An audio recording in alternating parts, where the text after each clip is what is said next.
Miss nyo ba ako? I love this place! Mukhang pwede yan. Pumasok ako dito ulit. Ka-play ka?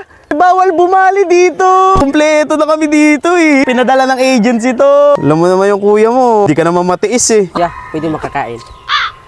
Nagugutom ako eh. Nagutom sa biyahe. Nag-break time ka agad, kakapasok lang. Umaga na naman pala. Ouch!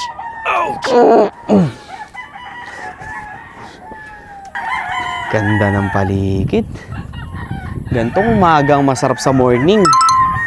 Tapos sabayan mo pa ng kape. Good morning, TLCU Farm! Makapagpakain na kaya sila? Saan kaya na naman yung mga yun? Good morning, Sir Men! Ay! Tito A! Aga mo ah! Oh, nagpakain ako ng mga manok eh. Kapagpakain ka na? Oh, nagpakain ako ng mga manok. Napainom ko na nga rin. Kailangan pasika tayo dahil 2 days na ngayon eh. Second day mo na? Oh, man, siyempre. Eh, saan sila? Eh, baka nag-uunat pa sila dyan. Wala sila dyan? Di mo sila kasama? Hindi, ako lang mag-isa eh. Ikaw lang lahat nagpakain na ito? Ay, ako lang nagpakain yan. Oh, Ako lang lahat nagpakain yan. ba talaga nagpapasikat si Tito A ah? So, magkape, Sir Men? Kape? Oo, Ba't masarap kape. ka pa magtimpla? Ay, dati akong barista eh. Ba? Dami mong talent ah! Siyempre, kailangan eh. O sige nga, matikman nga yung ano mo. Yung kape mo. Ay, wait lang. Dumating na pala yung in-order ko na uniform mo. Double XL, no? Double XL. Oh, double XL. Okay. Oh, dito na. Kunin ko lang din yung bag ko. Oh, ito yung ano mo. Uniform mo, Tito A. Masarap ka talaga magtimpla ng kape? Masarap, Sir Men. Ano ba level ng sugar mo, Sir Men? Ba? Ipa-level pa. O sige, 50% eh. Ayoko na masyado matamis. Hot or cold? O sige, yung ano, mainit. Masarap sa umaga yan. Black coffee or black coffee with cream? Ang dami mo naman tanong. Ano ba meron dyan? Black coffee. Black coffee lang? Steak Nescafe. O sige, yun lang. Puti, kakakala ko naman kung ano pa meron. Naipit pa tuloy. O sige, tara. Hindi kasi recommend eh, baka maghanap ka ng with cream eh. Steak lang, Nescafe. O tara, kape tayo. Tulog pa sila? Nag-uunat pa sila eh. Tapos Nag-uunat ikaw, pa. ginawa mo na lahat.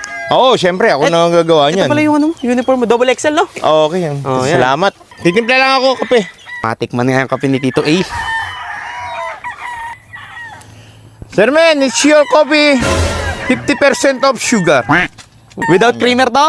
Yes. Oo, without creamer nga. Sa madaling salita, Nescafe stick. Yeah. Pinaganda mo pa. Kaya nga, totoo nga, talagang barista ka nga dati. Ayun, suot mo na yung uniform ha. Tamang-tama nga yun. Sakto no, double XL? Double XL. Oh, sakto. Okay ba yung coffee, Sir Man? Oh, wait na, nakaisa pa lang ako. Sige, titikman ko. Sarap yan. Pero parang ba't naging 60% yung asukal? 50 lang sabi ko. 50% lang yan. Ay, gising na po. Oo, sarap ng kape mo, Tito A. Kuya Men, Kuya Men, Kuya Men. Ay, saan galing? Sabi mo tulog. Sabi mo tulog pa sila. Hindi, nakita ko, nakaiga eh. Aba kasi dyan yun. Saan galing? Bumili. Maaga pa kami gumising eh, alas 4. Parang nga sa'yo to eh. Para makabawi na lang ako sa'yo. Bumili kami ng kape. Para sa akin yan?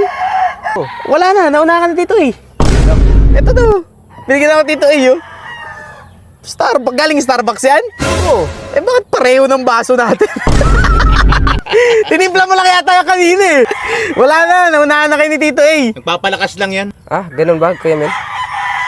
Yes, yun na lang. Tara. Naunahan ka na eh. Mukhang may bago na sa paborito, Kuya Men. Gusto daw bumawi ni Russell. Kasi may dala pang Starbucks ah. Okay ka, ano ha, Tito A ha? Unang araw mo, sabi mo, kaya nagsisipag ka, nagpapakitang gilas ka dahil first day mo. Ngayon naman, second day mo, tinan mo, pinabilib mo ako, napakain mo na pala yung mga manok, napainom mo na din, nataubo na rin yung mga patukaan. Tsaka okay yung pinadala ng agency. Kasi unang pinadala ng agency na yun, palabal eh. Pangalawang pinadala, di nagsasalita. Yung isa naman, makulit. Matanong ko lang pala sa'yo, Tito A, ba't ka pala umalis dun sa trabaho mo? Wala na pala akong kausap. Okay yung ano mo, Tito A, ha? Timpla ka ng kape para makatulog. Hindi, pagod lang to, pagod.